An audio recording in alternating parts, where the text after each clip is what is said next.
Bon.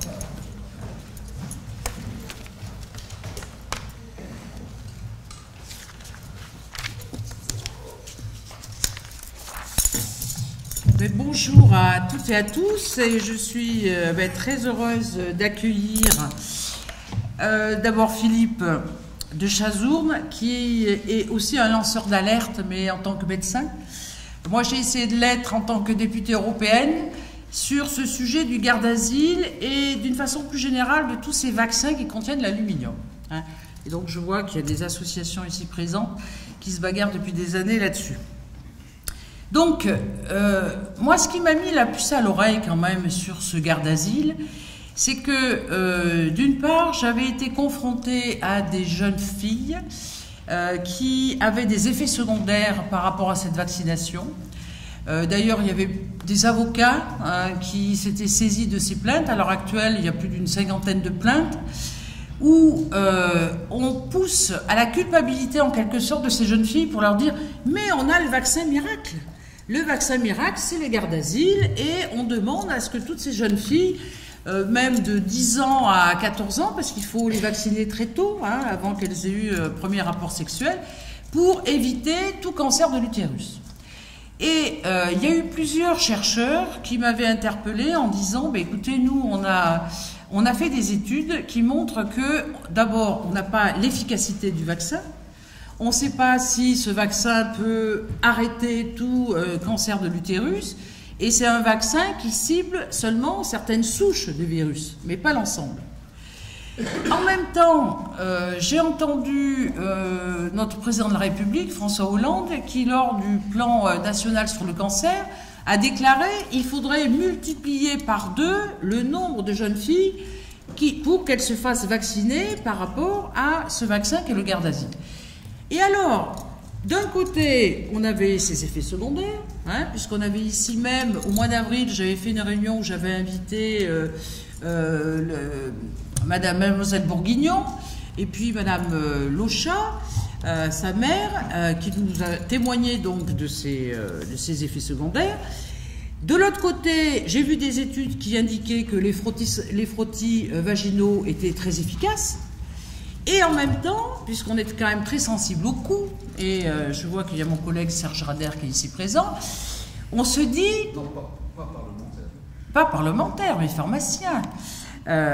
Et qui avait fait une analyse au niveau des prix, on s'aperçoit que pour 3 doses, c'est de l'ordre de 360 €, avec un déficit de la sécurité sociale énorme.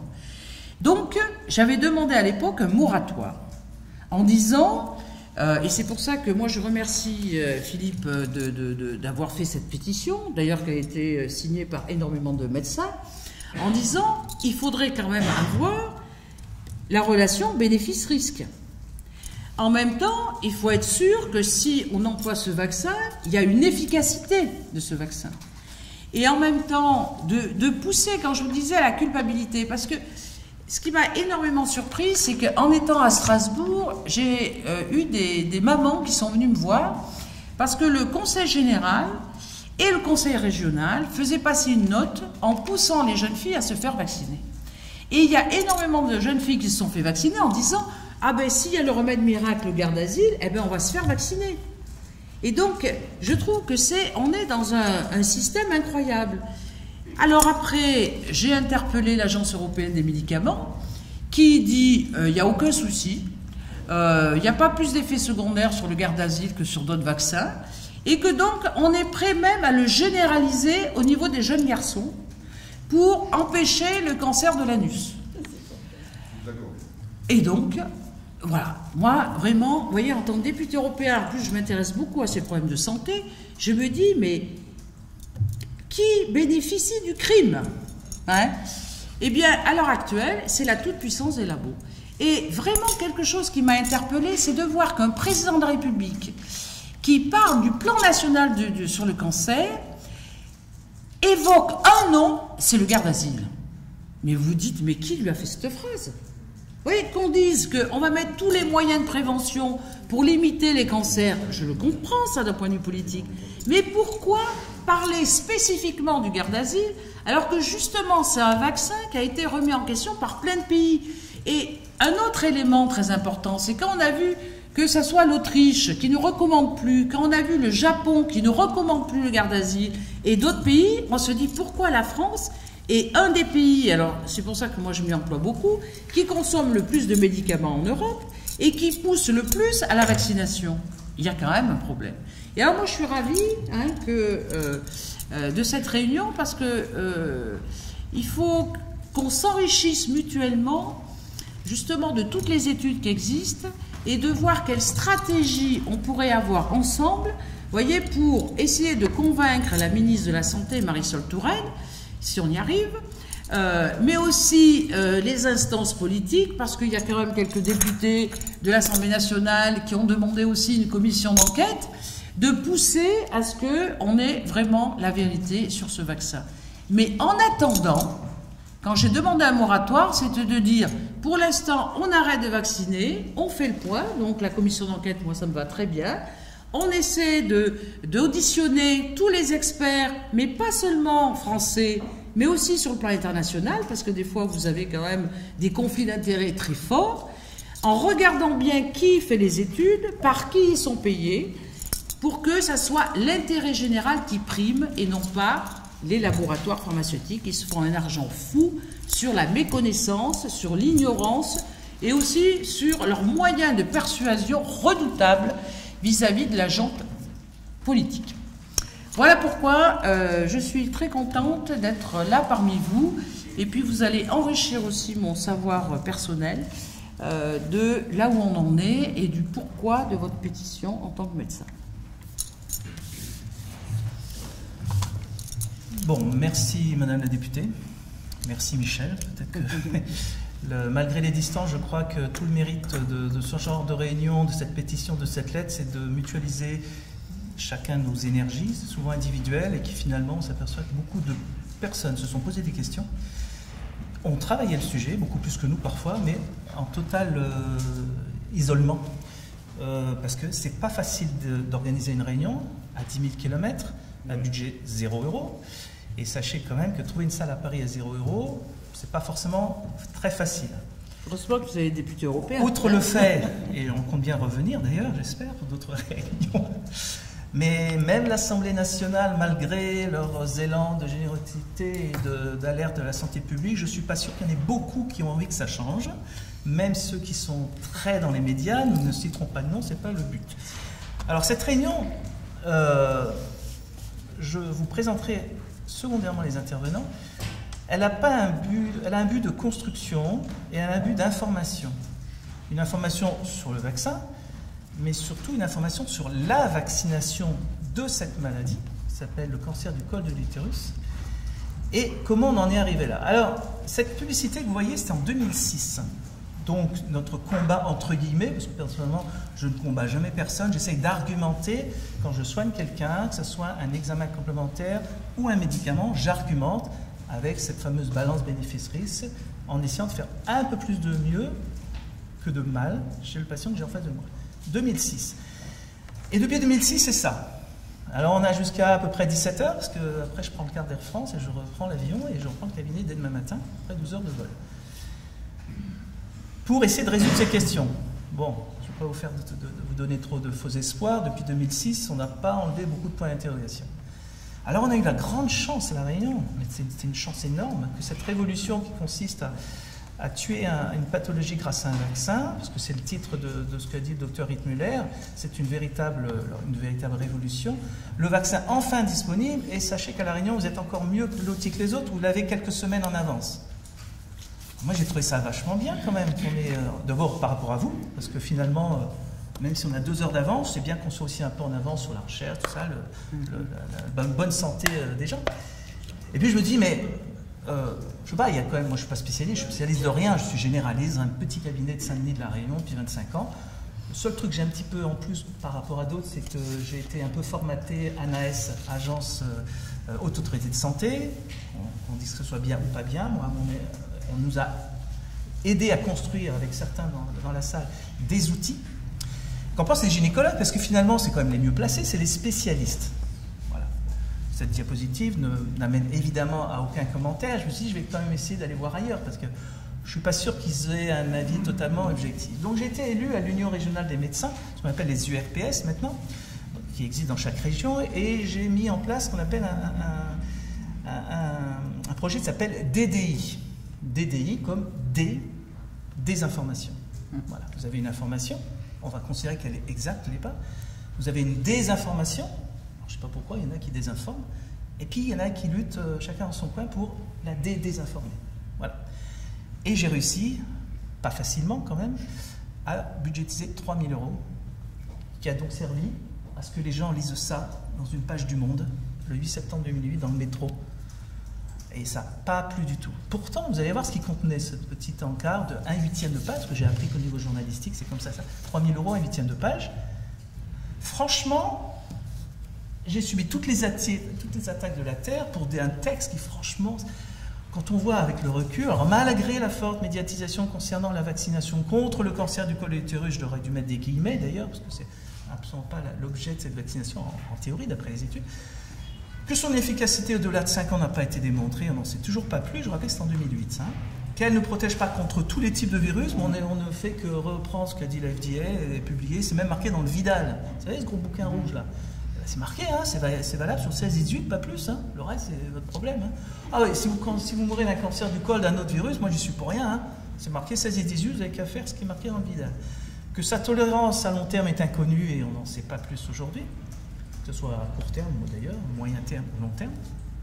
Et puis, un petit speech, un peu de pub pour la prévention par le frottis, qui reste à ce jour une bonne méthode, qui peut tout à fait s'améliorer d'ailleurs. Parce qu'on ne sait pas pourquoi on fait partie en Europe, alors que c'est normalement depuis 20 ans, eh ben, le petit dernier de la classe qui a très peu finalement de personnes, enfin moins qu'espéré, qui se font dépister tous les 3 ans, 25-65 ans, comme on devrait tous le faire. Voilà, pour X raisons. Et d'ailleurs, j'ai fait partie du groupe de travail à la Haute Autorité de Santé pour essayer de voir un peu quelles étaient les bonnes recommandations pour essayer de voir plus de personnes qui se font dépister. Ce n'est que le volume 13, hein, puisque avant cette dernière version, il y en a eu 12, où on a été bataillés comme des malades pour éviter qu'ils mettent quand même un postulat qui est que la vaccination, ça marche bien et qu'effectivement, il faudrait quand même aussi favoriser le frottis. Voilà, ce document, relu par des dizaines de groupes de relecture, et on sait ce que c'est que relire 13 fois 100 pages ou 200 pages, voilà, on ne relit rien du tout et on met son cachet et on n'est même pas payé, vous voyez, c'est magnifique. Hein. Voilà. Et on a découvert à cet objet-là que beaucoup de personnes avaient des conflits d'intérêts dans les réalisateurs de cette recommandation. Ça, c'était donc... Alors, après 2008, petite intervention dans les locaux de Prescrire. D'ailleurs, on a rencontré un certain nombre de personnes ici. 2008, hein, ça fait quand même 6 ans. Hein. Enfin, si je compte bien encore, 6 ans, quoi. Il y avait à peu près le nombre de personnes aujourd'hui. Vous voyez qu'on a une force d'impact absolument extraordinaire. Mais c'est quand même curieux parce que finalement, nous, on ne dit rien. On ne fait que du copier-coller. On n'a pas beaucoup de mérite, on ne reprend que ce qui est marqué dans les textes, notamment le Conseil supérieur d'hygiène publique, qui reprend quasiment le texte de la pétition. Voilà. On n'a pas prouvé, les femmes risquent de se faire moins dépister, on ne sait pas trop si en mettant un vaccin contre certaines souches, ben, il va pas avoir un développement d'autres. Voilà, c'est tout un tas de questions qu'on ne fait que relayer finalement. Mais je ne sais pas pourquoi, ça a été mis sur le marché. Ah, ces questions, ça va nous poursuivre un peu toute la journée, ces questions. Et puis on est là aujourd'hui, parce que ce plan cancer, cette rémunération sur objectif des patients m'a réveillé un petit peu cette âme sensible. Je me dis, mais il faut arrêter quand même. On ne se rend pas compte de où ça peut amener. Donc, lettre à Hollande, président de la République François Hollande, pétition. Pétition, c'est fort, pétition. Pétitionner avec un nom d'emprunt. Pétition, c'est que le laboratoire notamment, les autorités de santé, pour les personnes qui signeraient, qui font partie d'un hôpital, d'une agence, c'est pas assez fort de mettre son nom au bas d'une pétition. C'était normalement pour les médecins, cette pétition. Et en fait, j'ai appris à cette époque-là, d'ailleurs, que les sages-femmes pouvaient prescrire. Donc on a fait une pétition pour les prescripteurs, et puis il y avait un acteur qui était important, c'est les dispensateurs, ceux qui fournissent. Donc c'était ouvert. Bon, je dis entre guillemets malheureusement, c'est que, malheureusement, mais on sent la haine que peuvent avoir certaines personnes, c'est que d'autres personnes ont signé, parce qu'on n'avait pas les moyens de faire des... Mais normalement, elle devait être que pour des professionnels médicaux. Donc d'autres l'ont signé, ce qui fait qu'on se retrouve à peu près à 1200 personnes, sachant qu'il n'y a pas de diffusion à des milliers de mails, c'est derrière un écran. Voilà. Après cette pétition, je me dis, mais il faut que les gens s'engagent, parce que c'est une pétition, c'est tellement commun maintenant, une lettre à Madame la ministre de la Santé. qui disait « On vous donne rendez-vous aujourd'hui ». Pourquoi ? Tout simplement, c'est que moi, je ne viens pas tout le temps. Je suis là venu pour passer un diplôme d'université avec Paris ici, je crois, sur les coordinateurs en maison de retraite, ça n'a rien à voir. Mais je ne peux pas m'amuser à venir comme ça, c'est mes frais, donc je ne suis pas en cabinet. Donc, je lui dis, je fixe ça du lundi 23, qui même me suivent. Il y a quelques personnes qui m'aiment, qui nous aiment, parce qu'on s'aperçoit que c'est combat commun. Et voilà comment ça s'est passé, en fait. Et puis, petit à petit, cette pétition, vous avez des noms au bas de cette pétition, et vous avez un code postal. Ce qui fait que j'ai appris d'ailleurs que la presse maintenant, plutôt d'interroger toujours la même personne en disant de Chazourne, vous êtes un malade, il n'y a que vous. Non, il n'y a plus de malades, il y a maintenant 200 malades qui ont accepté de mettre leur nom, 200 médecins. Pourquoi je dis médecins? Parce que les gens disent ouais, sage-femme. Ouais. Parce que qu'on le veuille ou pas, les médecins, c'est eux qui feront changer grâce aux patients, grâce aux sages-femmes, grâce aux assistantes sociales, grâce aux hospitaliers, grâce à tout le monde. Voilà, je crois qu'on doit y passer par là. Peut-être que dans 10 ans, on peut espérer que les médecins n'aient plus trop comment on peut dire, ce leadership dans la décision médicale, mais en l'occurrence, ce qui peut faire bouger notre état de santé, c'est les médecins. Ouais, alors 200 médecins sur 140 000, c'est un peu désespérant. On peut se dire, bah oui, ils n'ont pas eu l'info, on va les dédouaner comme ça, on va dire. Et donc là, je vais présenter un peu ce groupe de travail qui s'est instauré. C'est véritablement un groupe d'échange de pratiques où j'ai fait la connaissance d'au moins 4 personnes d'aujourd'hui qui vont vous parler et que je ne connaissais pas avant. C'est ça qui est extraordinaire. Et pas des échanges en disant « ouais, c'est génial, je signe ». Non, c'est génial, mais tu sais que… Et j'ai retrouvé cette référence, l'argument. Oh, c'est des tonnes de pages, notamment avec le Nina, on présentera après. C'est passionnant.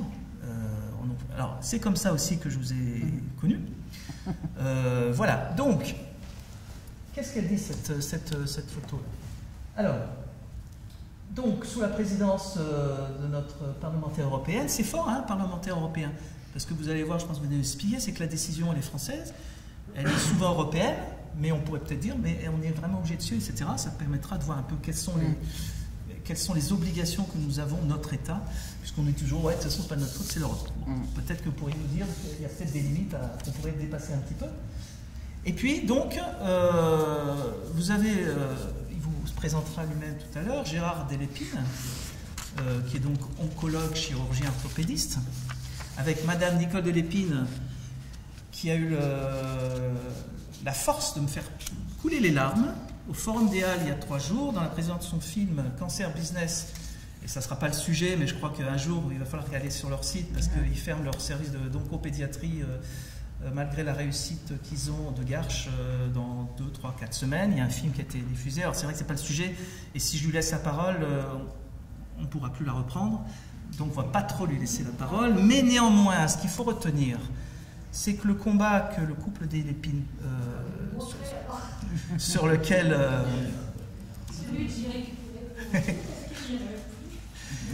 le combat que mène Madame Delépine, Gérard Delépine, et puis bien d'autres, hein, c'est un peu une individualisation du traitement. Alors, personnellement, moi je ne remets pas en cause les protocoles, mais savoir ne pas prendre des protocoles tout faits sans essayer d'adapter. Voilà. Disons qu'on ne va pas s'étendre trop là-dessus, mais voilà. Alain Ciari, qui me téléphone il y a 3 heures en disant « Écoute, je suis très embêté, je suis bloqué à Poitiers parce qu'il y a un suicide sur la voie. » Voilà, mais je l'ai eu là, il est dans le métro, il va venir, il va nous dire ce que c'est que ce cancer du col. Parce que moi, je ne sais pas ce que c'est que le cancer du col, je l'ai quasiment découvert en 2006. Hein. Jamais on parlait de cancer du col de l'utérus avant l'apparition de ce vaccin. Pour moi, je ne sais pas. Mais c'est un truc nouveau qui vient de sortir. Voilà. Un peu ce que c'est que le cancer du col. L'épidémiologie, l'écologie virale. Et ça, dans la presse, on va parler parfois d'efficacité, les effets indésirables. Et c'est vrai que pour bien cadrer, pour avoir le temps de discuter, on va parler très peu des effets indésirables. D'abord parce que ça a été fait, et puis que l'association E3e, la famille Bourguignon, ils savent, ils savent mon avis là-dessus, c'est que moi je veux qu'on soit différent, et comme toute ligne droite, on se rapproche à l'infini, chacun son truc, l'un renforçant l'autre, mais le but aujourd'hui, c'est pas de se défouler en disant, se défouler entre guillemets, disant il y a plein d'effets indésirables, l'étude, non, il faut qu'on avance, il faut qu'on sache à la fin de cette séance, mais pourquoi la justification d'un tel vaccin? Moi je ne sais pas. Alors j'ai trouvé un exemple il y a quelques jours, vous êtes confortablement assis sur une chaise, Je les ai toutes vérifiées, vous n'allez pas tomber. Elles sont solidement accrochées. D'ailleurs, je remercie l'Europe de nous fournir des chaises aussi confortables. Mais moi, j'ai envie de mettre sous chaque chaise une chaise en or. Au cas où j'aurais mal vérifié, une chaise en or solide. Voilà. Le cancer du col de l'utérus, c'est ça. C'est que finalement, les outils actuels de dépistage pourraient, avec un peu d'amélioration, faire disparaître ce cancer. Mais j'ai quand même envie de vous mettre une chaise en or. Voilà. Alain Ciary, qui représentera la Société française de thérapeutique généraliste et qui a intervenu là-dessus au grand congrès de Bobigny qui a lieu régulièrement sur la surmédicalisation, où ils ont parlé donc de ce cancer du col. Michel Colletti prendra la parole avec moi, qui se présentera. Il m'a dit, présente-moi comme un vieux médecin qui a tout vu, enfin qui a vu plein de choses. Je ne sais pas, tu vas nous dire ce que tu as vu dans ce monde parfois exécrable de la médecine, tel qu'on veut nous l'imposer actuellement. Claudina Michel Tannenbaum, alors c'est magnifique parce qu'on ne se connaissait pas on s'est fait pour la première fois la bise tout à l'heure, il y a 3h52. C'est magnifique. Personne qui dans son coin a publié, a cherché, et pas cherché comme ça en disant non, chercher avec des références, avec une formation d'ailleurs plus d'épidémiologie et statistique que moi, d'ailleurs qui suis un petit médecin de terrain dont le seul mérite c'est de peut-être se poser des questions et d'être dans le doute permanent. Et puis Florence Balthazar, non pas Balthazar, si Balthazar, alors là c'est encore plus récent, c'est il y a 2 jours, mais je la trouve très sympathique, je dis que ça vaudrait le coup qu'elle vous parle peut-être de quelque chose. C'est pas long, mais là aussi vous allez voir un peu ce qu'est capable de faire l'industrie pharmaceutique. Et puis il y a Jean-Paul Hamon qui essaye de m'entraîner dans un syndicalisme pur et dur, mais pas dogmatique, pragmatique, et qui, alors on va le citer, le nom c'est la FMF, hein, c'est le seul syndicat conventionnel, c'est-à-dire celui qui signe les conventions avec la Sécu. Il y a d'autres syndicats, mais celui qui signe les accords avec la Sécu, en gros pour que les médecins soient remboursés, qui met un peu le haut-là par rapport à l'industrie pharmaceutique. Alors j'imagine bien que tous les adhérents de la FMF ne sont pas... Mais déjà, il y a un congrès à Marseille qui a lieu bientôt, en octobre, et on va faire une petite formation pour les médecins, les conflits d'intérêts. Donc qu'un syndicat de médecins qui, a priori, cherche d'abord des postes et d'être élu. Et ce motif du conflit d'intérêts, c'est pas le top hein, pour être élu. Hein. J'en sais pour quelque chose par rapport à mon union régionale. Mais... moi, ça me plaît d'être dans une structure qui défend ça, qui défend l'indépendance. Pas forcément que de l'industrie d'ailleurs, hein, parce que l'indépendance, elle peut être de l'indépendance par rapport aux patients et aux autorités sanitaires. Il faut être indépendant, savoir prendre ce qui est bon, savoir refuser ce qui n'est pas bon. Et pour pas que ça parte... Alors, est-ce que j'ai oublié quelqu'un?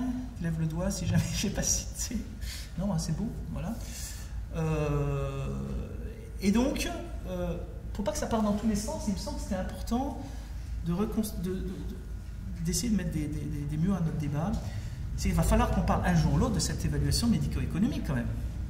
Pas tellement du coût du vaccin, c'est un vaccin très cher, mais par un tour de passe-passe, il serait tout à fait capable de... C'est comme au supermarché, hein. On peut vendre cher, mais si ça passe pas, on va vendre moins cher et puis on vendra plus cher autre chose. Hein. Donc le coût du vaccin en lui-même, même si c'est le vaccin le plus cher de tous les temps, il n'y a pas que ça qui coûte de l'argent. Il y a aussi tout ce qui va avec. Et médico-économique, c'est quand on met de l'argent dans quelque chose, il faut être sûr qu'il y a quelque chose dans la balance quand même. Hein. Et pour l'instant, et vous verrez que la balance médico-économique, c'est faite sur des chiffres qui s'avèrent inexacts. Alors moi qui dis, c'est le BEH, bulletin épidémiologique hebdomadaire, réalisé par l'INVS, l'Institut national de veille sanitaire. En fait, c'est institutionnel, qui a sorti, pour nous c'est de l'or, leur dernier numéro en mai 2014, complètement consacré. Mais on se dit, mais je comprends pas, moi je suis sur 2 planètes là. Il y en a un qui me dit, en gros, il n'y a pas de problème, qu'avec du dépistage, on a tout résolu. Et puis l'autre qui me dit, mais non, il faut vacciner. Je sais plus, voilà, donc il va falloir qu'on parle de ça. Après, l'éthique dans les soins du plan cancer, donc là je laisserai la parole évidemment à Nicole de Lépine, et je reprendrai un peu pour parler de ce contrat de performance. Vous verrez que ce contrat à performance, il n'est pas comme ça, on donne des sous aux médecins, derrière ces sous, il y a quelque chose hein, qu'il va falloir donner. La justification, finalement, le problème, il est là. Y a-t-il un problème? Y avait-il un problème? Je ne sais pas, il faut en discuter. Balance bénéfice-risque, c'est un mot qu'on tellement galvaudé, je ne sais pas ce que ça veut dire. Moi. Pour moi, une balance, c'est quelque chose qui, avec deux plateaux, un qui est plus lourd que l'autre, donc il y a une balance. Mais à partir de quand elle est positive, je ne sais pas. Sur quels critères? Donc cette balance bénéfice-risque, on a l'impression que 100% des médecins gobent ça comme dire ah bah oui, la balance bénéfice-risque est positive. Je ne sais pas ce que c'est qu'une balance. Peut-être qu'en sortant de la salle, on pourra m'expliquer. Quelle place pour le vaccin dans la stratégie de lutte contre le cancer du col? Alain Siari, qui a réveillé le suicidaire, vient d'arriver, donc tant mieux, il va nous dire qu'est-ce que c'est, comment est-ce qu'on peut améliorer le dépistage, etc. Et qu'est-ce que c'est que le cancer du col? Et puis vous avez plein de personnes là avec... alors je leur ai réservé comme une place de choix qui est un chevalet avec des points d'interrogation, qui est ici présent, mais la chaise sera vide. Puisque bien évidemment, comme je pensais, aucune des autorités sanitaires n'est venue. Néanmoins, la HAS, le professeur Arrousseau, n'a pas pu venir, mais il voulait essayer de déléguer. C'était quand même le seul présent. Alors, je reprendrai un petit peu après. Attends, je continue. Le seul présent à ce qu'on avait organisé en 2011 à l'Assemblée nationale, seule la Haute Autorité de Santé. Alors, qu'est-ce qui fait peur aux autorités de santé? C'est de confronter des idées, mais surtout, c'est les caméras. Ah, oui, les caméras, les micros, ils n'aiment pas. Je ne sais pas pourquoi ils n'aiment pas, moi, à moins de se le mettre dans l'œil. Pourquoi ils n'aiment pas? Parce qu'il y a des traces. Il y a des traces, et il y a des argumentaires qui s'affrontent. Parce que moi, le but d'aujourd'hui, c'est pas de dire c'est comme ça, c'est pas comme ça. Je veux comprendre, simplement. Qu'on m'explique. C'est trop difficile. Expliquer quelque chose qui n'a pas de légitimité, on ne peut pas. Donc je comprends la position de ces personnes invitées. Il y avait Arrousseau, Daniel Fleuret, qui est donc le président du CTV, Comité Technique de Vaccination, qui est un peu le monsieur de la vaccination, qui n'a pas pu venir. On va dire qu'il n'est pas là. Fleuret.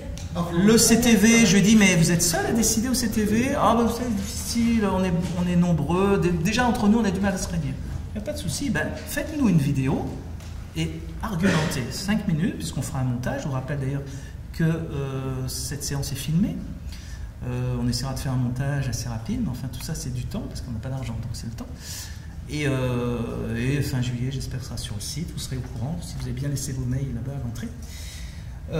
Gérard Jouvenot, c'est l'ancien président de la commission de transparence qui a été remis à la retraite ou débarqué, je ne sais pas, il y a quelque temps.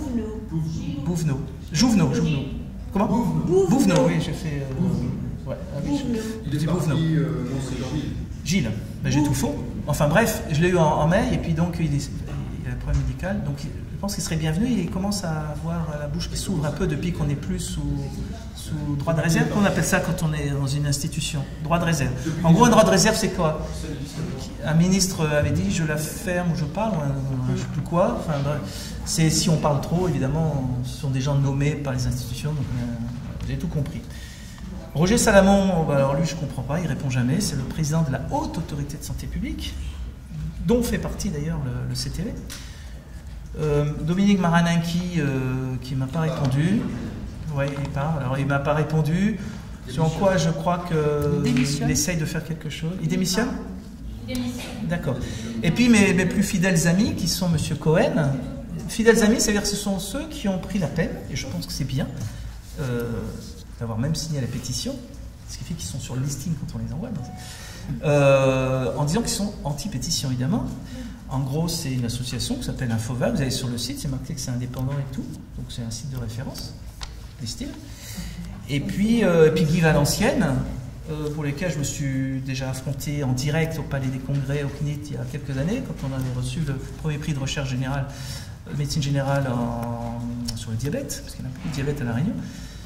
Et puis, dosage et PSA, écoutez, voyez un peu, venez dans mon sérieux, vous allez savoir ce que c'est. Puis moi, la santé publique, de toute façon, ça ne m'intéresse pas. Mais c'est bien, parce que là, depuis quelques années, on ne fait plus de dépistage systématique de masse pour quelque chose qui mutilait plus qu'autre chose beaucoup d'entre nous, passer un certain âge, d'autant qu'il y a des cellules cancéreuses de la nature qui vont s'auto-éliminer, et pas forcément. C'est un autre sujet, mais disons que grâce à des gens comme le Formadel, Dominique Dupagne, qui ont dans l'ombre œuvré pour ça, touche pas à ma prostate, c'était le slogan il y a quelques années, et bien les autorités sanitaires ont compris, on ne fait plus de dépistage.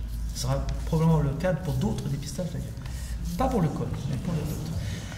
L'ordre des médecins, alors le problème c'est qu'on ne contrôle pas, c'est difficile moi on n'a pas de logistique, donc c'est difficile de faire des beaux cartons d'invitation comme ça avec veuillez agréer, la salle on l'a eu il y a très peu de temps, donc je ne savais pas, je savais que l'heure et la date, voilà, en fonction de l'avion, c'est tout, la seule chose que je savais.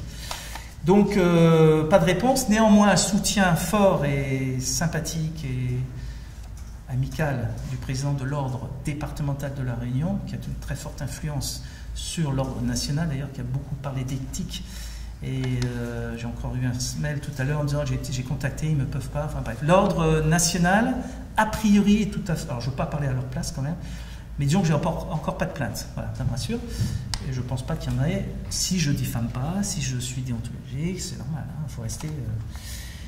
Alors le comité national d'éthique, c'est compliqué de les joindre parce que vous allez sur leur site, on s'inscrit, ils doivent nous rappeler. Enfin, moi, je ne sais pas s'ils ont eu l'information.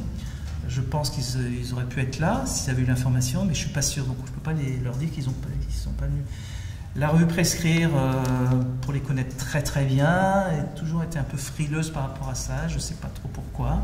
On a l'impression quand même qu'il y a une espèce pas de revirement de situation, mais d'un avis qui pourrait peut-être revenir un peu dans notre sens, revenir vers le bon sens.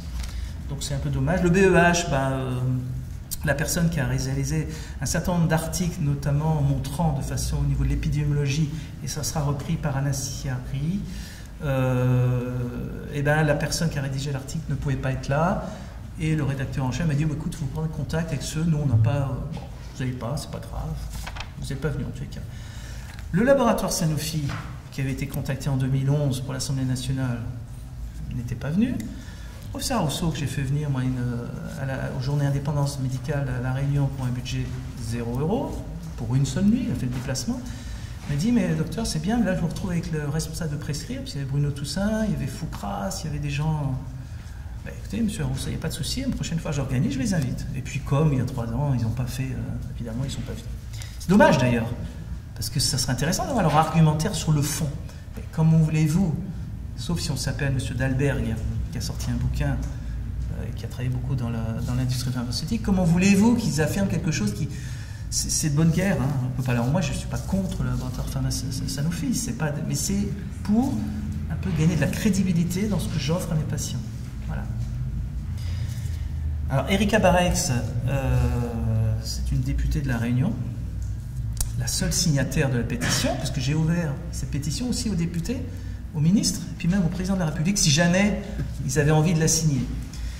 Donc c'est une députée courageuse, nouvelle députée depuis 3 ans, Parti socialiste, et je lui dis, mais si vous signez, vous prenez un petit risque, hein, il n'y a pas de souci, est-ce que je peux vous mettre sur la fichette? Il n'y a pas de souci. Bon, elle est à La Réunion actuellement, enfin, elle ne peut pas, mais elle a accepté que je mette son nom. C'est fort, hein? Parce qu'il est possible que la vie politique d'une personne comme ça, écoute, il est allé avec De Chazourne, avec Rivasi, tout ça, c'est pas forcément... Voilà. Il faut bien voir que quand on met son nom quelque part, c'est un acte militant, et que derrière ça, c'est peut-être des carrières qui s'effondrent, c'est peut-être... c'est ça la vaccination contre le cancer du col de l'utérus. Il y en a qui sont régis. Oui, mais... et Marisol Touraine, alors Marisol Touraine, c'est le silence... la lettre a été envoyée par accusé de réception, donc je suis sûr qu'elle est arrivée, au moins... mais au moins, M. Xavier Bertrand avait pris la peine de me répondre quand j'allais en 2011. Mais là, on a l'impression que c'est un dédain, que ce soit probablement aussi pour les familles. C'est scandaleux. Je pense que même si notre argumentaire n'est pas dans les effets indésirables, parce que je ne connais pas, moi je ne sais pas, je veux dire, c'est quand même sacrément dédaigneux de ne pas prendre le temps, essayer de comprendre et de dire non, du copier-coller, il n'y a pas d'effets indésirables, c'est justifié, c'est efficace, etc. C'est une honte, à mon avis, pour la démocratie que nous représentons. Et donc, rien, n'y a rien. Bon. Et peut-être pas au courant, remarquez, hein. Peut-être pas au courant de ce qu'on fait aujourd'hui. Ça m'étonnerait pas. Alors, on pourrait aussi se baser sur le grand congrès de gynéco là, qui a eu lieu à Monaco il y a quelques jours, le 12, 13, 14 juin. C'est bien, hein? Ça a l'air magnifique. D'ailleurs, je pense que vous allez à Monaco, vous devriez y aller. Ce qui est un petit peu plus gênant, c'est que dans les orateurs, vous avez notamment Daniel Fleuret. Alors, Daniel Fleuret, j'ai eu un mail récemment, un échange de mails un peu chaud, en me disant, quand je fais un truc, je paye, tout ça. Ah, vous croyez que je vais... Alors, ça me paraît compliqué de penser qu'il y a des intervenants à qui on a laissé payer le voyage, etc., la nuit d'hôtel. Bon, après, ce qu'il fait, sauf qu'il parle au nom du CTV, ça me gêne beaucoup. Le CTV, finalement, c'est nous qui les rémunérons, hein, c'est l'État. Hein. Donc c'est un petit peu gênant que mes impôts aillent dans un congrès comme ça. Moi, personnellement, ça me gêne. Voilà, ça ne me gêne pas du tout, parce que de toute façon, on le sait. Bon, voilà. Donc finalement, il y a des gynécologues qui ont signé la pétition. Mais un gynécologue qui signe une pétition, c'est fort aussi. Un généraliste, il y a d'autres, on peut se faire inviter ailleurs, d'autres thèmes, c'est pour ceux qui ont choisi cette voie. Gynécologue, c'est comme des gros laboratoires et bon, il pourrait y avoir peut-être quelques répercussions. Moi, je croyais que c'était un site de référence parce qu'ils disent qu'ils sont indépendants. Donc voilà. C'est un peu comme la norme OnCode qui est très à la mode actuellement. À Chouen, on a l'impression que la OnCode, tout le monde a la OnCode. Mais nous, notre site, comme la forme INDEP, pareil, eh ben on a mis OnCode barré. On refuse le OnCode. Le OnCode, c'est une espèce de norme. Sauf que vous normalisez un contenant, quel que soit le contenu. C'est un petit peu embêtant quand même. Hein. C'est les procédures en fait qu'on valide, mais pas le contenant. Bon, il y a des défenseurs, il y en a qui sont contre. Moi, petit médecin, j'essaie de me retrouver un peu dans des... Donc, pour moi, l'EBM, c'est un outil de base. C'est un outil, c'est pas forcément la référence. Evidence-based medicine, c'est en fait notre décision tous les jours, quand on doit vacciner, quand on doit donner un médicament, quand on doit prescrire un examen thérapeutique, c'est l'expertise clinique. Alors, on n'a rien inventé en France, c'est 20 ans plus tard, après les anglo-saxons, hein, canadiens, etc. Expertise clinique. Et puis, les données de la recherche, mais pas forcément celles qui est distribuée par l'industrie pharmaceutique dans l'information. Données de la recherche, c'est pas évident. Il faut parler anglais, ce que je ne maîtrise pas du tout. C'est pour ça qu'on a un handicap en France, c'est qu'on a du mal quand même à savoir ce qui se passe ailleurs. Et puis, les préférences du patient. Il ne faut pas oublier que c'est un des 3 axes de l'EBM. On l'oublie un petit peu, la préférence du patient. D'abord, parce que la loi oblige à ce qu'on demande l'avis du patient. Et ensuite, parce que c'est quand même la première personne concernée. Au même titre que le dosage du PSA, il fallait savoir si vous êtes d'accord pour le faire, vous êtes d'accord pour avoir une biopsie, vous êtes d'accord pour une biopsie, ça ne sert à rien de la faire si ça ne se termine pas par un acte chirurgical, sinon on ne fait rien du tout. Voilà. C'est marqué dans la recommandation de la Haute Autorité de Santé. Préférence du patient. Et avec tout ça, vous mélangez dans un pot, vous discutez, etc., vous échangez l'information, vous avez une décision clinique. Pour moi, le problème du Gardasil, c'est ça. C'est ça. Et comment on peut avoir une décision clinique? C'est les groupes d'échange de pratiques, les groupes de pairs, parce que chacun est un expert de ce qu'il fait. Et c'est comme ça qu'on se rend compte, voilà, moi, plein de gens que je ne connaissais pas. Et les experts, c'est qui? Je suis intervenu face à Madame Bachelot avant que vous ayez la chance d'avoir la grippe H1N1. Parce qu'en étant à La Réunion, on attrape tout ce qui vient d'Asie, et en gros, c'est quelques semaines avant vous. Hein, ça a été typique. J'ai dit, mais dégrippons Madame la Ministre, ça veut dire quoi? Pourquoi je la montre? Parce que donc je me suis face à cette ministre qui pour moi c'était de l'aberration, tout ce qui était prévu, fermer les écoles, annuler Paris Saint-Germain-OM, vous vous rendez compte quel scandale, annuler Paris Saint-Germain-OM parce qu'il y avait un jeu avec 3 gouttes de... Non, la H1N1, c'est rester chez soi, éviter d'aller encombrer les urgences et les cabinets médicaux. Pour pas Pourquoi je mets cette photo? C'est parce qu'il me semble que nous sommes des experts de terrain. On a finalement autant de légitimité que les grands experts qui se basent sur des modèles mathématiques, avec le recul. Hein. Là, on est à 4 ans. Je suis désolé, j'ai eu raison. Nous avons eu raison. Ceux qui ont milité contre ces vaccinodromes ont eu raison, indépendamment de la vaccination en tant que telle. Mais sur cette procédure qui a fait qu'on voulait vacciner tout le monde, d'ailleurs sans les médecins traitants, ça c'est pour notre ami syndicaliste défendant les médecins, complètement, et parfois même sans l'avis des parents, on en reviendra dans le plan cancer, c'est incroyable, comme s'il y avait péril à la demeure. Alors effectivement, des personnes nous ont dit qu'il y avait péril à la demeure. Alors, c'est important ça, cet article 41.13, c'est ce que vous devriez, ce que devrait réclamer tout médecin qui va dans une formation, c'est la déclaration des conflits d'intérêts, c'est la loi. La loi, ça veut dire que si ça ne se fait pas, on est condamnable par l'ordre des médecins. Voilà. C'est ça la loi, hein? Eh ben non, ça ne se fait jamais, mais moi, je vais quand même signer ma déclaration des conflits d'intérêts. Voilà. Sur quoi c'est pas interdit d'ailleurs, les conflits d'intérêts. Hein? Simplement, c'est de ne pas les déclarer qui est interdit. Voilà. On peut en avoir. En l'occurrence, moi, j'en ai aucun, ni dans ma famille, ni dans mon association. Le voyage, évidemment, c'est moi qui paie. L'association ne voyage rien du tout. J'ai fait un chèque perso pour les caméramans. Parce que je veux savoir si l'association est d'accord pour me rembourser, sinon on fera l'appel aux donateurs, même si c'est quelques centaines d'euros, pour nous c'est beaucoup. Donc je n'ai pas, et il faudra aussi que chaque personne qui intervienne, c'est important, qu'ils disent s'ils ont ou non des conflits d'intérêts. Voilà. Après, on va relire ça, c'est le texte de la pétition, et c'est vrai que ça serait bien qu'on se cantonne là-dessus, même si on a tous envie de parler de parce qu'on n'aura pas le temps, et puis surtout parce qu'il faut rester dans... Ça ne veut pas dire que chaque personne, Mme Foucras, d'autres personnes ont envie, ils pourront, on va avoir un débat. Donc, mais dans le cadre de cette réunion, on va déjà aborder, pour essayer de mettre un peu des limites, ce que signaient les gens, c'était quoi? Je suis d'accord avec les arguments ci-dessous, que les conséquences de la vaccination des jeunes filles sont inconnues et que son efficacité reste à prouver. On n'invente rien, c'est pas nous qui disons, c'est même le Haut Conseil de Santé Publique. On n'a rien inventé, c'est du copier-coller. Très facile, je fais du copier-coller. Que le Haut Conseil de Santé Publique estime à moins de 20% son efficacité, tout virus HPV, et non pas les 16 et 18 qui sont contenus dans le vaccin, tout virus HPV confondu chez les 16 à 23 ans. On n'a rien inventé, ceux qui le disent. Et ils le disent tellement que la revue Prescrire, d'ailleurs, va à l'encontre de vacciner chez les jeunes filles parce qu'eux, ils n'ont pas eu d'études montrant l'efficacité. La revue Prescrire, dans le numéro il y a quelques mois. Pour ça, je dis qu'ils sont en train de changer un petit peu. Que dans les études de référence, il a été testé contre un faux placebo, faux puisqu'il comptait comme lui de l'aluminium. Je ne sais pas, je n'ai pas du tout étudié le problème de l'aluminium, il y a des représentants ici qui ont beaucoup plus étudié de moi. Ce n'est pas le débat. Le débat, il est quand même de montrer, et Catherine Riva et Jean-Pierre Spinoza à l'Assemblée nationale, la seule chose qu'on peut dire, nous, c'est que ça a été testé contre une solution avec de l'aluminium. Donc si vous comparez aluminium versus aluminium, c'est sûr qu'on ne va pas aller loin. Donc c'est une vaccination qui n'a pas bénéficié d'études de nocivité. Voilà. Pour moi, mon argumentaire s'arrête là, je n'en sais pas plus. Mais d'autres, voilà. Donc que la présomption d'effets indésirables graves n'est pas à négliger. Et là, moi, je ne sais pas du tout. Je n'ai pas étudié. Certains l'affirment. Certains en ont subi les conséquences, donc il y a une légitimité d'en savoir plus. La seule chose qu'on peut savoir, c'est qu'un médecin de base ne peut absolument pas notifier aux autorités sanitaires. Si vous faites un vaccin, garde d'asile, et vous mourrez dans la seconde d'après, on va peut-être faire un lien quand même. Si vous mourrez 3 mois après, déjà, il va falloir penser que vous aviez vacciné. Si vous mourrez 10 ans après, alors là, chapeau. Ça, c'est le premier obstacle. Donc tous les chiffres qu'on nous donne sur le retour d'information, il est inepte.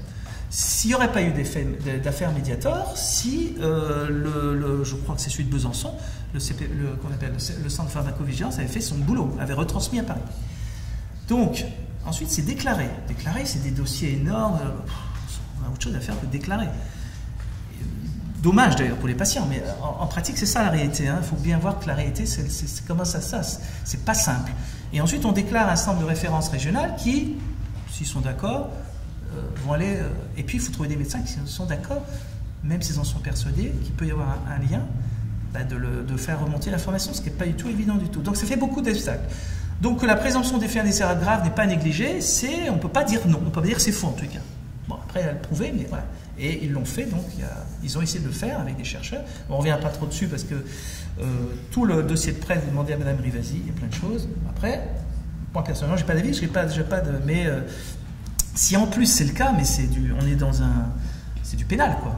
C'est du pénal. Donc j'espère pour les autorités sanitaires qu'il n'y a aucun effet indésirable, parce que vous vous rendez compte.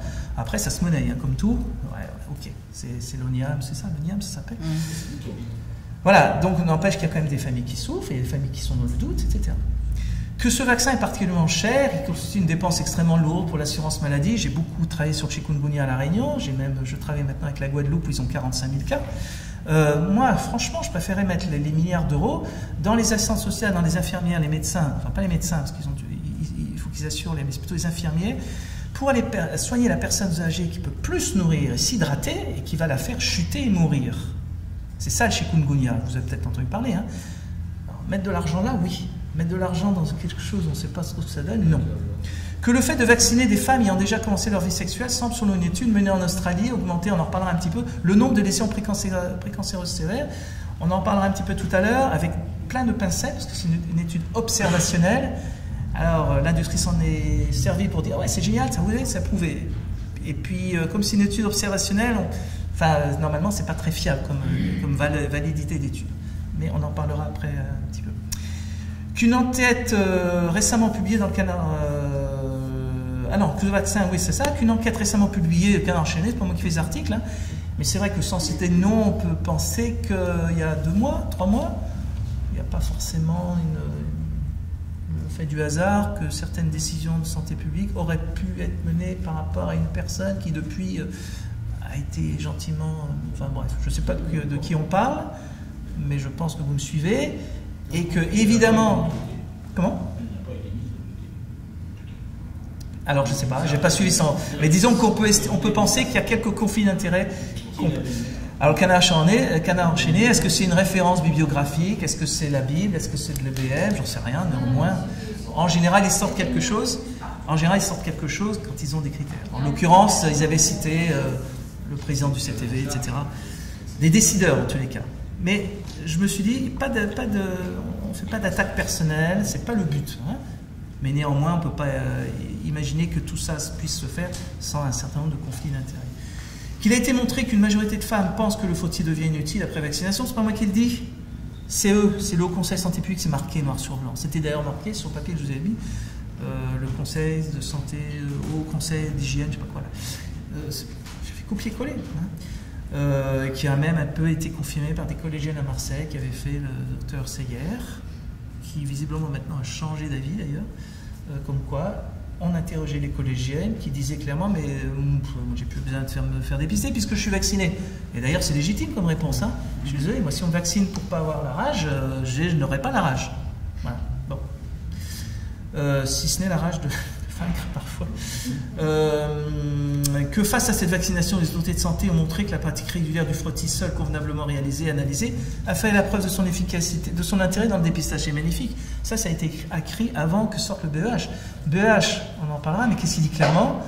Que si on faisait du dépistage organisé, amélioré, peut-être ce qu'on appelle les tests HPV, qui pourrait être, c'est encore du domaine un peu de la recherche, mais dans quelques années, ça affinera. C'est-à-dire ça sera le test dépistage qui sera affiné par éventuellement le frottis, qu'on arriverait à un seuil qu'on ne pourra pas baisser de toute façon.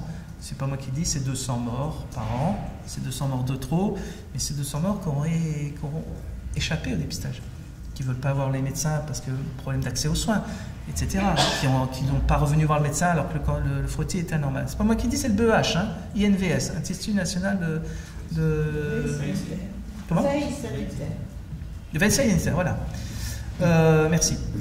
Et alors que le mieux et le plus efficace pour arrêter cette gabegie financière, de demander avec nous la mise en place d'une mission parlementaire. Thierry, il n'y a pas un seul député qui a repris l'idée. Pas un seul. Hein. Pas un seul. Donc je ne sais pas pourquoi. Si, on sait pourquoi. On ne citera pas de nom aujourd'hui présent, mais je crois que c'est important quand un député prend la parole, que ce soit suivi par des actes. Et des actes concrets, pas forcément devant des caméras. Ça, c'est un petit clin d'œil à la famille Bourguignon. Le papa de Marie-Océane, évidemment, j'avais été demandé de venir, il ne pouvait pas, mais il est un peu représenté par M. Lambert, je ne sais plus où il est. Là-bas. Voilà. Parce que même si l'argumentaire, on ne peut quand même pas dissocier, enfin, en disant, ouais, allez, débrouillez-vous de votre côté, il faut quand même au moins qu'on fasse connaissance. Mais c'est vrai que ce n'est pas l'argumentaire d'aujourd'hui. Dans cette même salle avec Madame Rivasi. Voilà. Et pour appuyer cet argumentaire qui reste spécifique sur ce qu'on veut essayer de faire comprendre, c'est l'absence d'efficacité. Trouvez. Il n'y a pas une seule... Même Daniel Fleuret dit que vous avez raison, mais il faut prendre et puis prescrire. Il dit oui, c'est vrai, vous avez raison, mais nous on fait un pari sur l'avenir. C'est le texto, hein. Pareil sur l'avenir, dans 70 ans, dans l'hypothèse où, enfin, ça sera bien dit par Alain Sierry ou toi, je ne sais plus, dans le coup prohibitif, on a dit la non-justification. Voilà.